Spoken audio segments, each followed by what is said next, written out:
Iran যুদ্ধ শুরুর জেরে বিপাকে পড়েন কুয়েতের বাইরে থাকা দেশটির বৈধ সিভিলিটিধারীরা। 28 ফেব্রুয়ারির পর কুয়েতে ফিরতে পারছিলেন না অনেকে।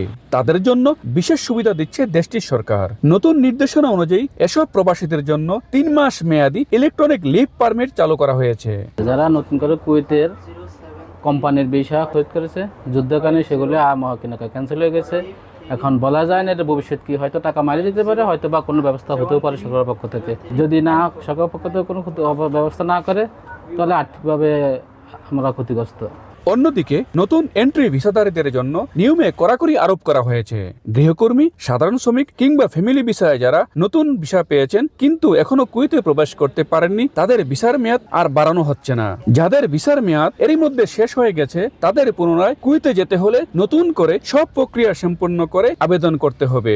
যারা বাংলাদেশি ভাইদেরকে ভিসা দিচ্ছেন কোম্পানির মাধ্যমে বা কফিলের মাধ্যমে, যদি ভিসা নষ্ট হয়ে যায় কি, তারা অন্ততপক্ষ তারার ভিসার ড্যামেজ দিয়েও তারা আবার আনার ব্যবস্থা করবা। কারণ সবাই তো 8-9 লাখ টাকা দিয়া ভিসা খরিদ করছে, জায়গা জমিন বিক্রি হইয়া। কুয়েত সরকারের এমন সিদ্ধান্তে প্রবাসীদের মাঝে মিশ্র প্রতিক্রিয়া দেখা দিয়েছে। পুরানোরা এই ঘোষণায় হাঁপ ছেড়ে বাঁচলেও নতুন ভিসা প্রাপ্তরা আর্থিক ক্ষতির আশঙ্কায় দিন কাটাচ্ছেন। মঈন সুমন, সময় সংবাদ, কুয়েত।